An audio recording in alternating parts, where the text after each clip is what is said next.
Nothing is more stressful than getting to the airport for a trip, only to be turned away by the TSA or Border Control for lack of proper documentation. So today, we'll be going over the new changes that you need to know that affect travel both in the US and Europe. I'll also be updating you on your rights as a passenger that you need to know before you go.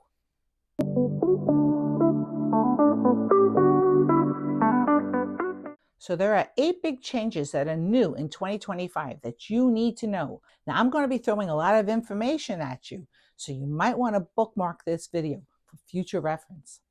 The first of these changes applies to U.S. citizens traveling within the U.S. Starting May 7th, all U.S. citizens over the age of 18 will need to apply for a real ID for domestic flight. A real ID is a federally approved ID that protects against fraud and confirms your identity. So here's what you need to know. First, many of you already may be compliant. If you are compliant, your driver's license will have a star in the upper right corner. If you're from New York or Michigan, you may have an enhanced license, and that is valid too. Now, if you don't have a real ID, you can still fly in the U.S. with a U.S. passport or U.S. passport card or a trusted traveler card like Global Entry or U.S. military ID. But if you need a real ID, you must go to the DMV with proof of identity, like a birth certificate or passport or your social security number, and 2 documents showing your address, like a bill or a rental agreement. Your state DMV website will have all the details on it. Now, even though May is still a bit off, the process may take some time. So don't wait until the deadline, when there will be a big rush which will slow things down even more. One last note, real ID is not the same thing as a passport, so it can't be used for international travel, which brings me to international travel. The second big change is in effect already, but for that reason it merits mentioning.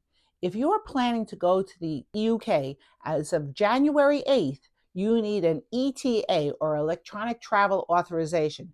This applies to all non-UK member travelers from visa-exempt countries, including the United States and Canada and Australia. You will need to get an electronic travel authorization or an ETA to travel or transit through the countries of the United Kingdom, the UK. This allows you to stay in the UK for up to 6 months and is good for 2 years or until your passport expires, whichever is sooner. If you lose your passport, you will need to get a new ETA, so please keep that in mind. To apply, go to the UK site linked in the description below and fill out the form and pay a £10 fee, or about $12. Approval usually takes about 3 days. Your passport will receive the clearance electronically and you're done. The third change has to do with travel through the EU. The EU will be rolling out soon their EES system, which stands for Entry-Exit System, that will track all non-EU members within the EU. The EES system will require you to give your fingerprints and have your picture taken at the airport, and this process will allow you to stay in the EU for 90 days and will replace stamping your passport, and all the information collected will be transferred electronically to your passport, and that should speed your entry through the EU. But you won't be able to have any more of those great stamps on your passport, and I'm personally going to miss that. There is no fee involved with EES, and it can be done when you arrive at your destination by Border Control.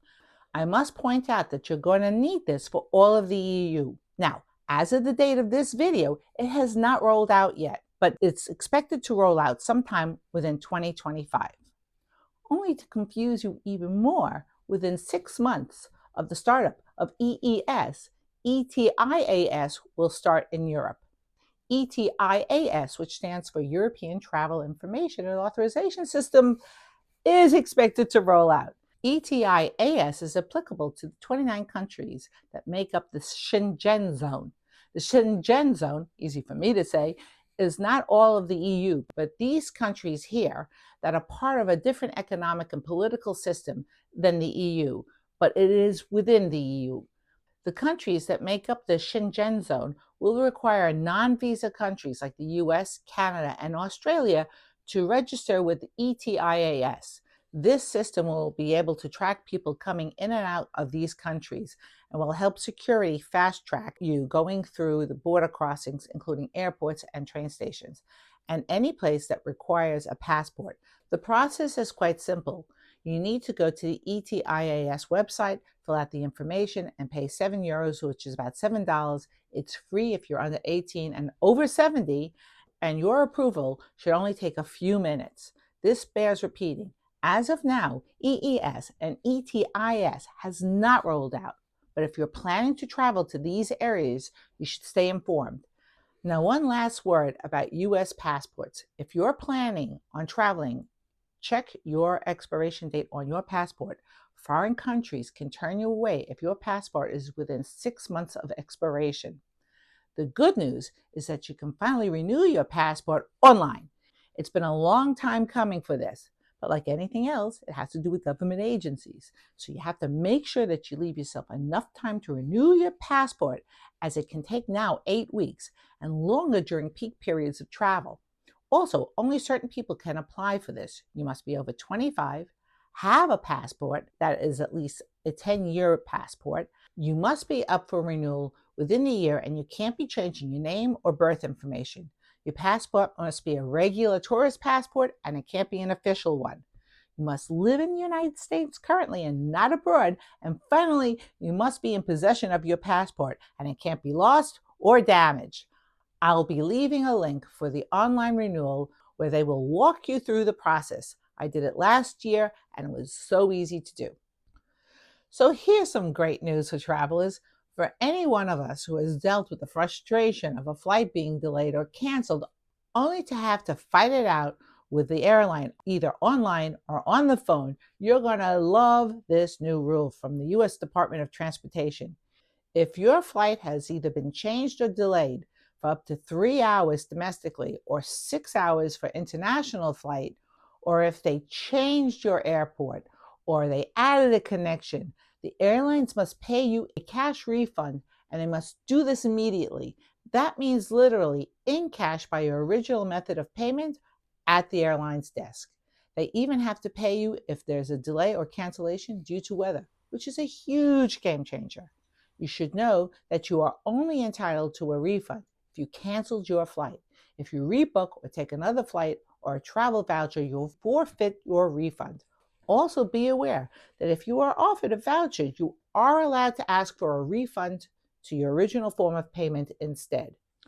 Also know that if you prefer a voucher, all airline credits like vouchers are now good for 5 years, which is a huge change.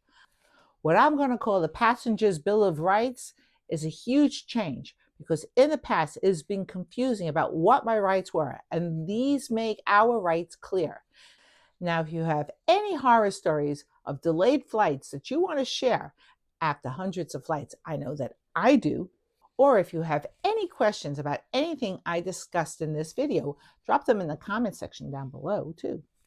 And please, if you enjoyed this video, don't forget to hit the like button, and please also hit the subscribe button if you want to stay up to date about everything travel. And the good news goes even further. If you have paid for a checked luggage and it's delayed more than 12 hours for a domestic flight or 15 to 30 hours for an international flight, your luggage fees will be refunded. And the changes go even further. If you've paid for any in-flight service like seat selection or in-flight entertainment or Wi-Fi and you didn't get it, you're entitled to a refund. And while we're talking about mishandling of luggage, because of a partnership with Apple and 15 major airlines, you'll be able to share your baggage location with these airlines. In the past, you might have known where your bags were, but there was no way to share this information with the airline, and so it was useless. The airlines participating will be in the link below. This makes AirTags worth the while, and it's just a small investment. I have one in every bag that I use, and they're inexpensive, easy to use, and will save you a lot of stress in the long run. And finally, the last change by the U.S. Department of Transportation is a biggie. Families traveling together with children under the age of 13 can sit together with these airlines at no extra charge. Whether or not all airlines will commit to this in the future is yet to be determined, but at least these airlines do it. So that covers all the new rules for traveling in Europe. But if you need to know more about the baggage limitations and new rules the TSA has rolled out, watch this video over here, and I'll see you in my next video. Bye.